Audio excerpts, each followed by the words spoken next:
Tak dilanjutkan lagi dengan bangunnya Jian sebagai Kaisar Naga, sebuah energi yang kuat beriak melintasi langit seperti guntur yang teredam, beresonansi di atas Pulau Naga. Xiao Yan, yang duduk di depan kuali besar, tampaknya tidak dapat merasakan situasi kekacau yang ada di dunia luar. Matanya yang dipenuhi darah menatap bagian dalam kuali besar. Tangannya kaku ketika dia membentuk segel dan mengontrol suhu. Karena selama 1 bulan ini tanpa istirahat dan kebutuhan untuk melakukan tugas yang menakutkan seperti itu akan cukup untuk membuat lelah seorang ahli di puncak kelas Douzun. Namun Xiao Yan si laki-laki tampan dari perantauan, telah mengalami banyak kesulitan dan perjuangan yang pahit. Terlepas dari ketekunannya, pikirannya menjadi buram pada saat ini seketika mata Hei Qing dengan cemas menatap Xiao Yan yang berantakan.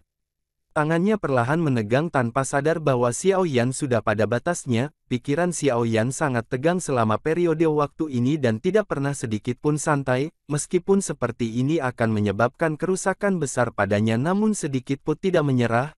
Orang ini benar-benar kejam pada dirinya sendiri. Jika masalah kali ini dapat diselesaikan, aku, Hei Qing, akan bersumpah menjadi saudara angkat dengan kamu dan melawan siapapun yang kamu minta. Hei Qing dengan lembut bergumam pada dirinya sendiri.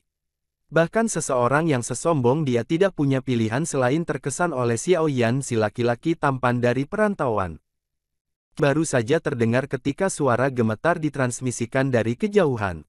Segera aura ganas bergegas dengan kecepatan seperti kilat. Sebelum sosok itu tiba, tawa liar dan tak terkendali bergulung-gulung seperti guntur, sebenarnya ada di sini. Setelah tawa liar merajalela dan ditransmisikan dari kejauhan, sosok itu tiba sudah ada di dekat gunung berapi dalam beberapa kilatan cahaya seperti kilat. Setelah itu perlahan-lahan mengurangi kecepatannya. Seketika semua orang melirik dan melihat bahwa itu adalah pria yang mengenakan baju besi emas gelap. Mata pria itu berwarna emas. Wajahnya juga berisi keganasan samar. Komandan keempat tentara Dragon Armor, Siasa, Hei Qing sedikit terkejut ketika dia melihat orang ini. Dia segera mengerutkan kening. Dengan lambaian tangannya lebih dari selusin sosok bergegas keluar dari hutan pegunungan di sekitarnya. Dengan hati-hati mereka memperhatikan pria ini bernama Siasa. Hei Qing tidak terduga aku bertemu denganmu di sini. Siasa menyaksikan Hei Qing berdiri di depannya kedua matanya menyipit, tetapi dia tidak mengatakan kata-kata yang tidak perlu. Dengan lambaian tangannya, banyak tokoh dengan niat membunuh yang hebat maju dari belakangnya. Raungan naga yang kuat bergema di langit. Ekspresi Hei Qing tenggelam seketika dia melihat mereka sudah tiba. Dia mengangguk dan selusin ahli ditambah dari Pulau Naga Timur dengan cepat bergegas keluar. Mereka memblokir sosok manusia yang mengenakan baju besi naga emas gelap. Hei Qing patuh menyerahkan orang besar itu. Kalau tidak, darah akan mengalir seperti sungai melalui Pulau Naga Timur. Siasa tertawa keras. Tubuhnya berkedip dan muncul sekitar ratusan meter di depan Hei Qing. Mereka saling memandang. Arah mata mereka dan energi menakutkan mengalir keluar dengan tenang. Kita harus melihat apakah Siasa memiliki kualifikasi untuk merebut orang ini. Ekspresi Hei Qing gelap dan serius. Tinjunya tiba-tiba mengepal dan dia melemparkan pukulan kejam. Garis hitam gelap segera terbentuk. Segera setelah itu celah spasial hitam gelap ini dengan cepat berenang menuju Siasa. Siasa juga mendengus dingin ketika dia melihat serangan Hei Qing. Tubuhnya tidak menyerah sedikit pun ketika dia tiba-tiba melemparkan tinju yang bertabrakan dengan keras dengan garis hitam-hitam. Kekuatan yang sangat kuat menyebar dalam riak yang kejam. Tubuh Siasa bergetar sebelum stabil dengan cepat. Kakinya menginjak langit, dan tubuhnya yang muncul di samping Hei Qing dengan cara seperti hantu. Serangan seperti badai yang ganas diluncurkan dengan kecepatan seperti kilat. Hei Qing tertawa dingin ketika dihadapkan dengan serangan Siasa. Dia tertawa dingin dan tidak menyerah. Sebaliknya, dia bertabrakan dengan Siasa. Kedua sosok itu bertabrakan dengan keras di langit. Setiap kali kepalan bergerak, itu akan menyebabkan udara di sekitarnya memancarkan ledakan sonik. Satu-satunya tempat yang tenang juga menjadi kacau ketika keduanya mulai bertarung. Namun, sosok kurus yang duduk di depan kuali besar tidak menunjukkan aktivitas sedikitpun meskipun dua sosok bertabrakan di udara. Energi pertarungan mengguncang dan merobek ruang itu sendiri, membentuk lubang hitam selebar 100 kaki. Kedua tokoh pertempuran ini juga berpisah pada kontak sebelum menarik kembali. Ini benar-benar tak terduga saat ini Anda juga telah maju ke kelas Ban Seng. Langkah kaki Men Yan terhuyung mundur. Sisik naga ungu tua di tubuhnya telah menjadi jauh lebih redup pada saat ini. Kedua, matanya menatap Tetua Zuli agak jauh saat dia berbicara dengan suara yang dalam. Wajah Tetua Zuli tanpa ekspresi. Kekuatannya mirip dengan Men Yan, tetapi Men Yan memiliki teknik rahasia khusus yang bisa mengubahnya menjadi setengah manusia setengah naga untuk bertempur, membuatnya cukup sulit untuk dihadapi. Karenanya, tugas yang cukup sulit untuk mengalahkan pihak lain. Tetua Zuli, jangan melanjutkan perlawanan sia-sia. Kekuatan Pulau Naga Timur Anda adalah yang paling lemah di antara 4 pulau. Saat ini, ketiga pulau tersebut bekerja bersama. Tidak ada cara bagi Anda semua untuk melawan. Anda harus menyerahkan orang itu, Men Yan perlahan berkata. Jika tetua dari Pulau Naga Timur saya belum memasuki kekosongan untuk berlatih sementara penatua pertama dan penatua kedua sedang melakukan retret yang dalam, lupakan Anda, bahkan 3 Raja Naga Besar tidak akan berani datang ke sini. Tetua Zuli dengan dingin berkata dan tertawa.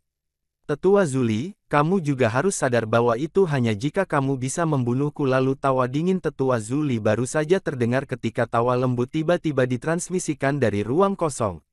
Ekspresi Tetua Zuli langsung menjadi jelek ketika tawa lembut ini terdengar.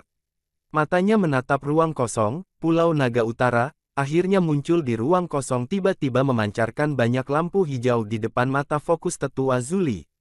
Lampu hijau dengan cepat menjadi lebih besar. Banyak tokoh manusia mengendarai lampu hijau. Mereka membawa aura mengerikan saat mereka muncul di langit di atas Pulau Naga, gelombang demi gelombang angin deras bisa terdengar. Sepertinya aku terlambat, namun, untungnya saya tidak melewatkan acara utama. Seorang penatua berjubah hijau, naga kuno yang kacau. Dia tanpa sadar tersenyum ketika berbicara, Tetua King Yan. Hati Tetua Zuli benar-benar tenggelam ketika dia melihat sesepuh berjubah hijau ini. Ketiga Raja Naga Besar ini memang bertindak dengan cara yang agung. Mereka sebenarnya mengirim 1 banseng dan 2 pakar di puncak kelas Dozun. Tampaknya mereka benar-benar berniat mengambil Ziyan dengan cara apapun. Pria tua bernama King Yan melirik Tetua Zuli yang berwajah suram setelah dia muncul. Dia tertawa sebelum berbalik ke bagian terdalam dari Pulau Naga. Dia berkata, Tetua Yan, Anda akan memblokir Tetua Zuli. Aku yang lama secara pribadi akan membawa orang hebat yang memiliki garis keturunan bangsawan. Men Yan memblokirnya sebelum dia bisa mengejar. Cakar naga Men Yan menari, memotong melalui udara untuk bergegas menuju Tetua Zuli. Tetua Zuli sangat marah setelah diblokir oleh Men Yan. Douki mengerikan meledak keluar dari tubuhnya. Tetua Zuli dengan kejam bergegas menuju Men Yan. Sementara Tetua Zuli diblokir oleh Men Yan, pria tua bernama King Yan itu muncul di atas gunung berapi dalam beberapa kilatan. King Yan melirik Xiao Yan, yang duduk di depan kuali besar. Matanya kemudian berhenti di bagian dalam kuali besar. Alisnya sedikit terjalin saat dia bergumam, itu adalah orang hebat yang memiliki garis keturunan bangsawan, dia hanya anak-anak. Namun, tekanan garis keturunannya sudah memberi saya petunjuk untuk King Yan bergerak setelah mengucapkan kata-kata itu. Dia berubah menjadi sosok ringan yang bergegas menuju bagian terdalam dari Pulau Naga ini. Tetua Zuli menjadi sangat marah saat melihat ini. Namun, bawa orang itu pergi dulu. Kejadian tak terduga mungkin terjadi jika kita menunda. King Yan tidak mau tinggal lama. Setelah tiba, tubuhnya bergerak, dan dia baru saja akan menyerang seketika sesosok tubuh muncul tak jauh di depannya. Sosok itu adalah Taijian Zunze. Dia tanpa ekspresi. Tangannya dengan erat memegang pedang logamnya sambil menatap King Yan. Perasaan acuh tak acuh menyebar dengan tenang.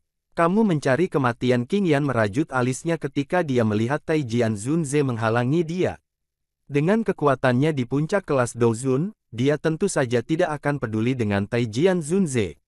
Dia melambaikan lengan bajunya dan badai energi muncul di depannya.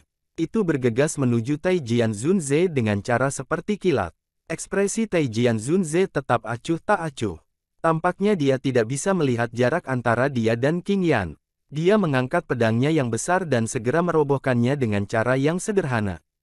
Pedang itu mendarat. Ekspresi Taijian Zunze segera menjadi lelah. Seolah-olah semua dokinya menghilang dengan pedang ini. Pada saat yang sama, cahaya seukuran telapak tangan memancarkan suara saat itu mengalir dari ujung pedangnya. Akhirnya, bertabrakan dengan badai itu. Keduanya pertama terhenti saat tabrakan. Segera setelah itu, angin puyuh energi yang menakutkan meledak dengan eksplosif. Pedang ringan itu di atas badai. Taijian Zunze yang berwajah lelah segera meludahkan seteguk darah segar.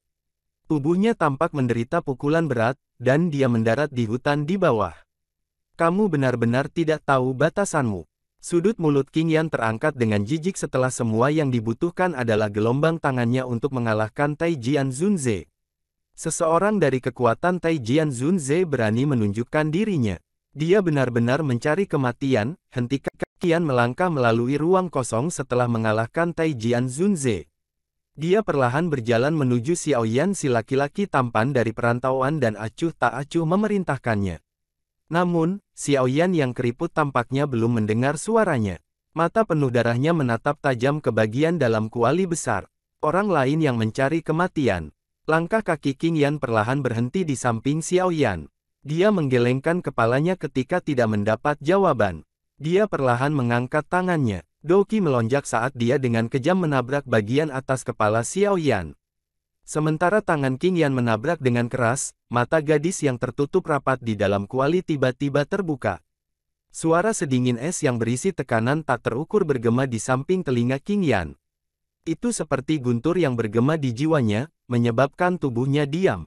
Jika dia kehilangan bahkan sehelai rambut, kamu harus menggunakan hidupmu sebagai pembayarannya. Sambil menunggu episode selanjutnya, Xiaoyan si laki-laki tampan dari perantauan beristirahat dan menikmati rokok surya lebar dengan segelas kopi hit-hit.